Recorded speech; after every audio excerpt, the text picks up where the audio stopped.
5 ways to forgive someone you still deeply love. Have you ever felt like you're dragging a weight behind you? Something invisible, yet impossibly heavy? Imagine carrying that weight for years, feeling it grow heavier with every painful memory, every unresolved wound. What if the secret to finally putting it down wasn't revenge or justice, but something quieter, softer, yet more powerful than both? Welcome to Live Stoic. Live strong, where we trade illusions for truth, where emotions are felt but not obeyed, where clarity is power and discipline is freedom. This is not just a channel, it's a mindset. It's a journey of conscious living. Let's begin. Confession of a woman who took one step into infidelity. I gazed up at the wedding photo hanging quietly in the corner of the room. The couple in the picture were holding hands, radiant with joy, their eyes reflecting a happiness they believed would last forever. 10 years ago, my husband and I both thought that living together under one roof was the greatest joy in life. And indeed, there were days like that, warm, tender, and full of love. But life swept us away, with bills to pay, mouths to feed, and the cries and laughter of our children.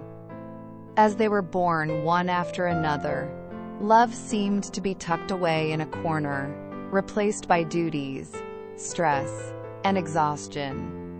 At times, I still find myself wondering, what am I truly living for? Who am I in this family?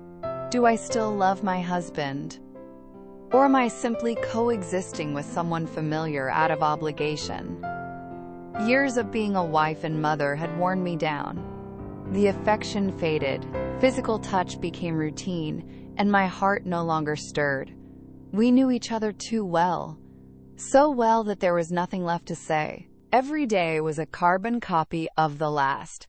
Wake up, cook, take the kids to school, go to work, return home, have dinner, sleep. No more lively conversations over meals, no casual touches in the hallway. My husband had become more of a companion than a lover.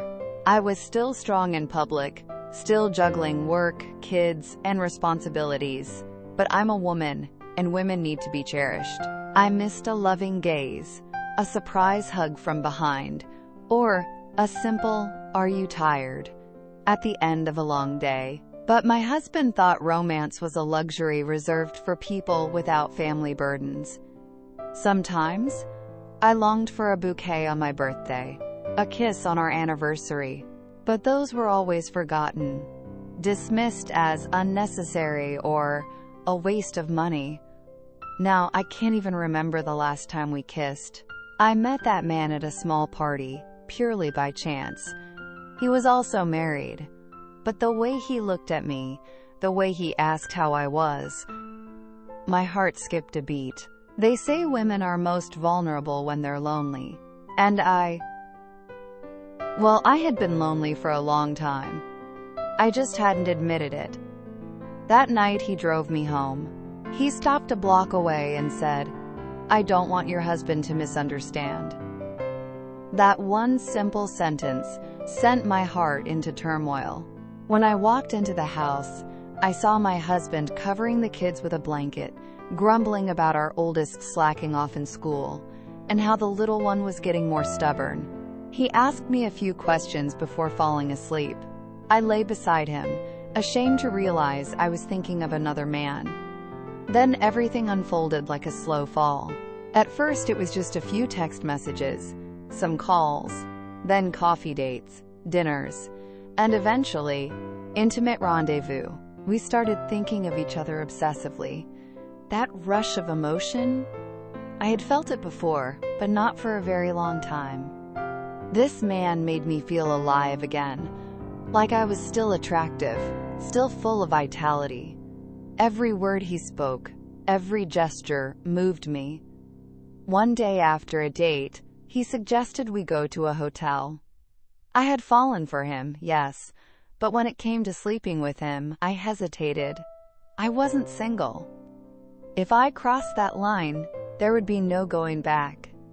Despite my infatuation, I was still lucid enough to test him. We rented a small room. He didn't rush, perhaps certain I would be his eventually. I slowly undid a few buttons of my blouse and asked, "Why do you love me?" "Because you deserve to be loved." "Can we stay together forever?" "We both have families. Isn't this better?" "Then you leave your wife and I'll leave my husband. Can we really go on like this?" His eyes faltered. He began fumbling with excuses, clearly unprepared. And I, heartbroken, finally realized he had never intended to leave his family. We were both cheating, but I had lost more. I left the hotel without saying a word. I went to my mother's house and stayed for 2 days. I needed to think. When I told her everything, she looked at me in sadness and disappointment. She said, "Life isn't a romance novel where you get to demand everything. Your husband loves you because he wants to walk with you for a lifetime. The other man loves you because he wants to walk a short path, with the final stop being a hotel bed. Your husband doesn't use up all his energy on you because he has a whole family to support. That other man, he loved you with passion because he only needed a few nights before discarding you. Don't search for someone who's both a devoted father and an ardent lover. That person doesn't exist. Marriage is a house, easy to walk out of, hard to return to. Be careful with every step." I listened, my lips dry, unable to speak. Her words cut deeper than any slap. I hated myself. I despised myself. Everyone makes mistakes. But infidelity, no matter the excuse, is always wrong. My mother said, "Losing your way isn't what's scary. What's scary is not knowing where you want to go." "I want to go home," I whispered. The next morning, sunlight poured through the window. The house was oddly silent, no kids shouting or fussing. Then I remembered. It was Sunday. On the nightstand lay a small note in my husband's messy handwriting. "You were sleeping so soundly. We didn't want to wake you. The kids and I went to visit Grandma. Come join us later." I sat up, the sun warming my face. Yes, only by passing through the darkness can we truly see the brilliance of the light. Happiness was never far. Why did I wear myself out looking elsewhere? From the bottom of my heart, I want to express my sincere gratitude to each and every one of you, no matter where you are in the world, for taking the time to watch this video. Your presence and support are the driving force that keeps me creating and sharing. No words can truly capture the depth of my appreciation. Thank you for being here. Thank you for believing, and thank you for walking this journey with me. Bitterness and revenge are like giant stones strapped to our backs, except no one sees them but us. We carry them through every season of our lives, silently struggling under their weight. And unless we find the strength to release them, we'll not only wear ourselves out, we'll keep piling on more. Every new heartbreak, betrayal, or disappointment becomes another stone. Over time, we buckle beneath the crushing pressure. Resentment isn't just an emotion, it's a slow poison. It seeps into our hearts, clouds our thoughts, and saps our energy. It whispers lies. That healing only comes when those who wronged us finally get what they deserve. That only revenge or a long-awaited apology will bring peace. But the harsh truth? That moment may never come. What then? Do we stay trapped in a past that continues to wound us, while the people who hurt us move forward, untouched? Viktor Frankl, who endured unimaginable suffering, left us with this insight. When we are no longer able to change a situation, we are challenged to change ourselves. This quote holds more power than many realize. We cannot undo what happened. We cannot force others to make amends. But we can choose how we carry the pain. That's where our freedom lies. We stand at a crossroads. On one side is the familiar road, clinging to pain, living in anger, replaying the same memories until they become our prison. On the other, a road that may feel foreign, even unfair, but offers peace, letting go. And letting go begins with one radical, life-altering choice: forgiveness. This video will guide you through 5 psychologically sound, philosophically rooted ways to forgive and truly move on. These aren't vague ideas. They're practical tools that can help you finally breathe again. But before we begin, let's make one thing very clear. Forgiving doesn't mean forgetting. It doesn't mean pretending it didn't happen, or allowing ourselves to be mistreated again. We can forgive without ever forgetting. We can choose compassion without choosing to re-engage. In fact, refusing to see someone's true nature, especially when it repeatedly harms us, isn't kindness. It's self-neglect. Sometimes, the most loving act we can take toward ourselves is to forgive a person and never let them back into our world. The Buddha once said, "Do not associate with fools." And by fools, he didn't mean ignorance alone, but people whose intentions are toxic, whose presence drains rather than uplifts. Sometimes, the wisest thing we can do is walk away with our hearts intact. So where does this process truly begin? 1. Accepting that humans are flawed. Author Alan Berger once wrote, "Expectations are premeditated resentments." What a profound truth. Often, the pain we feel isn't just because someone hurt us. It's because they failed to meet an expectation we silently built around them. We expect partners to always be kind, attentive, and emotionally available. We expect friends to always understand, always show up. We expect our parents to never make mistakes, and our children to meet every hope we've placed upon them. But people aren't perfect. They're human. The pain intensifies when we fall in love with the idea of someone, not the reality. We put them on pedestals, then feel betrayed when they fall short of the version we created in our minds. So the first step toward forgiveness is recognizing this painful yet freeing truth. People are flawed. Deeply, beautifully, and sometimes disappointingly human. And expecting otherwise only leads to heartbreak. Now that we've taken this first brave step, acknowledging our expectations and releasing the fantasy, let's move on to the next stage. How do we process pain in a way that heals us rather than haunts us? Let's explore that together. We ended our last reflection with a powerful truth. People are deeply flawed, and expecting otherwise only sets us up for pain. But once we release those illusions, something remarkable begins. We start to see reality more clearly, and with it, the possibility of peace. The Stoic philosopher Epictetus once spoke on the painful reality of having a difficult or absent parent. He asked, "Are you, by nature, entitled to a good father?" His answer? No, only to a father. That one sentence holds a profound lesson. It's not people's actions that hurt us most. It's the gap between what they are and what we expected them to be. From the Stoic perspective, resentment isn't born from betrayal alone. It's born from our belief that others shouldn't betray us. But people lie. They cheat. They cross boundaries. They gossip. They disappoint. Even those we loved, trusted, or admired most. It's painful, yes, but it's also part of the human condition.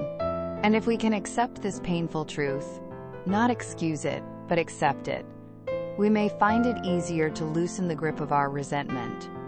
Why rage against a storm we cannot stop? Why stay angry at the world for being exactly what it has always been? Unpredictable, imperfect, and human. 2.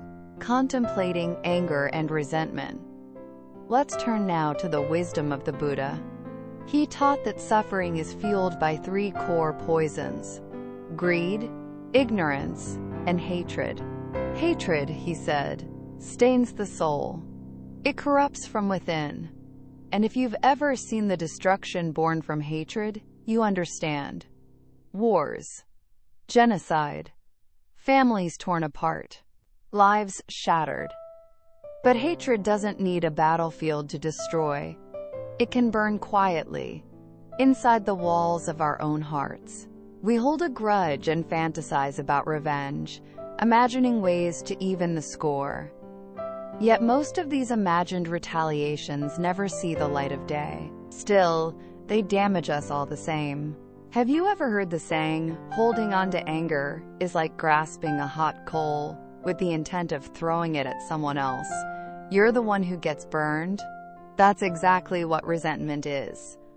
Or, as another saying goes, drinking poison and waiting for the other person to die. And while we fan the flames of our inner anger, life moves on. The people we're angry at, they may never know. They may never care. But the one suffering most is us. That's why reflection is so important. When we consciously sit with the truth of how anger twists and poisons our minds, how it limits us, dims our joy, and distorts reality, we can begin to see that holding on simply isn't worth it. Forgiveness, then, becomes not just an act of kindness, but an act of survival. By choosing to forgive, we stop watering the seeds of destruction in our minds. We create space for clarity, for healing, and in that space, peace can grow. 3. Being mindful of destructive thinking. Now here's the truth. Most of us learn the hard way. Even after we decide to forgive, the work isn't over. For some, forgiveness is a clean break. A decision is made, and they move on. But for many of us, the process isn't so linear. Forgiveness feels more like a cycle. 2 steps forward, 1 step back. We might say, I've let it go. But then, one old memory resurfaces, and suddenly, we're angry all over again.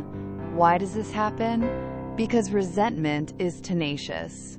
It hides in corners of our thoughts, waiting to be fed by doubt, fear, or pain. That's why we must stay mindful, watching our thoughts, the way a gardener watches for weeds. The Stoic thinker Seneca understood this well. In his essay of anger, he observed that many of our grievances are self-made. We imagine slights where there are none. We magnify minor offenses into major betrayals. Anger often comes to us, he wrote, but we often go to it. It's as if anger calls our name, and we answer it willingly. Seneca urged us to fling anger aside, even when it seems justified. And the Buddhists echo this. They teach us to catch destructive thoughts early, before they grow deep roots.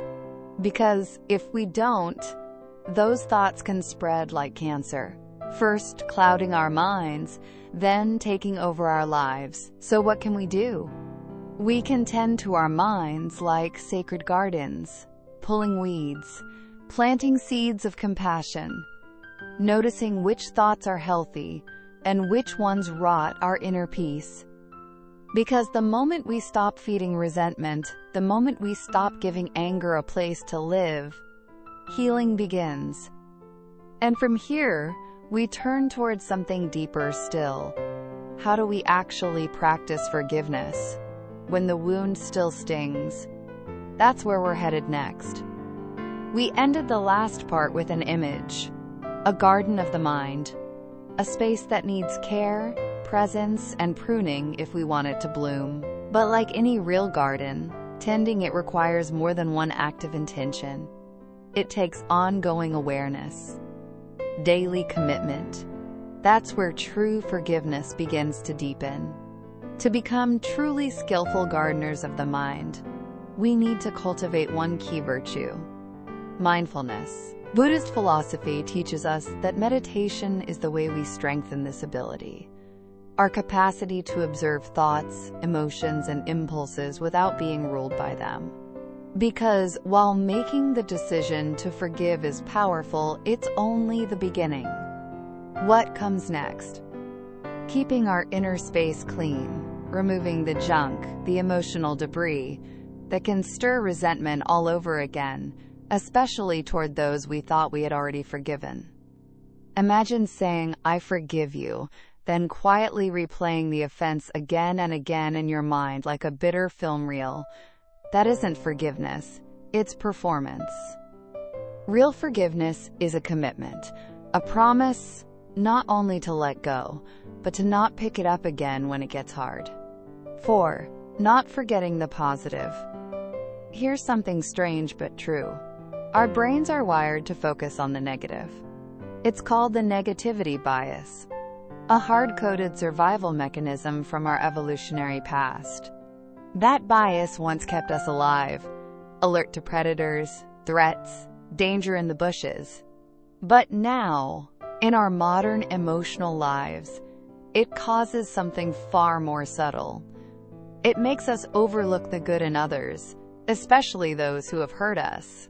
Hara Estroff Morano, editor-at-large of Psychology Today, explains it beautifully. Our capacity to weigh negative input so heavily most likely evolved for a good reason, to keep us out of harm's way. From the dawn of human history, our very survival depended on our skill at dodging danger. The brain developed systems that made it unavoidable not to notice danger, and hopefully, respond to it. It's brilliant, until it turns against us. Because here's the danger. When we focus only on someone's flaws, what they did wrong, how they made us suffer, we may lose sight of the whole person. In our minds, they become a villain, a symbol of hurt. And the more we feed that image, the harder it becomes to see anything good in them at all. But the truth is, no one is entirely evil, just as no one is purely good. People are complicated. They're messy mixtures of light and shadow. And even the ones who gave us pain may have also given us strength, clarity, growth. Sometimes the ones who break us are the very reason we become more resilient, more empathetic, more self-aware. Could it be, then, that our deepest wounds are also disguised blessings? Forgiveness doesn't mean pretending the good cancels the bad, but it does mean acknowledging both exist. And that awareness makes forgiveness not only possible, but human. 5. Choosing love, not hate. When someone wounds us deeply, the natural instinct is to respond in kind. Hurt for hurt. Coldness for coldness. Hate for hate. But as history and the human heart both show us, this never ends well. Revenge feels powerful in fantasy. But in practice, it often breeds more pain, more darkness. Dr. Martin Luther King Jr., a man who faced unspeakable hatred, chose a different path. He once said, "Through violence you may murder the liar, but you cannot murder the lie, nor establish the truth. Through violence you murder the hater, but you do not murder hate. In fact, violence merely increases hate. Returning violence for violence multiplies violence, adding deeper darkness to a night already devoid of stars. Darkness cannot drive out darkness. Only light can do that. Hate cannot drive out hate.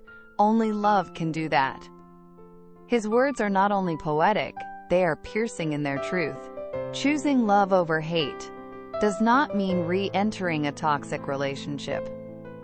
It doesn't mean pretending someone's actions were acceptable. What it means is liberation, loving from a distance, wishing someone peace from behind a safe boundary. Even when others respond to our peace with more poison, we can choose not to drink it. When forgiveness is powered by love, Not naivete, but deep, grounded compassion. It changes us. Resentment begins to melt. Anger softens. What fills the space left behind is clarity, calm, and dignity. Because love, in its highest form, isn't about allowing harm. It's about seeing the humanity in others without surrendering our own. And that kind of love? It may not erase hate in the world, but it will absolutely erase it from within. Now that we've looked at how forgiveness transforms the mind and heart, it's time to explore something even deeper: how to practice forgiveness in daily life, step by step. So in the end, forgiveness isn't about them. It's not about saying, "It's okay," when it clearly wasn't. It's not about pretending we weren't hurt. It's about choosing peace over poison, strength over spite, ismasiwe, matse, freedom over fear. Yes, people will fail us. Yes, life can wound us in ways we never saw coming.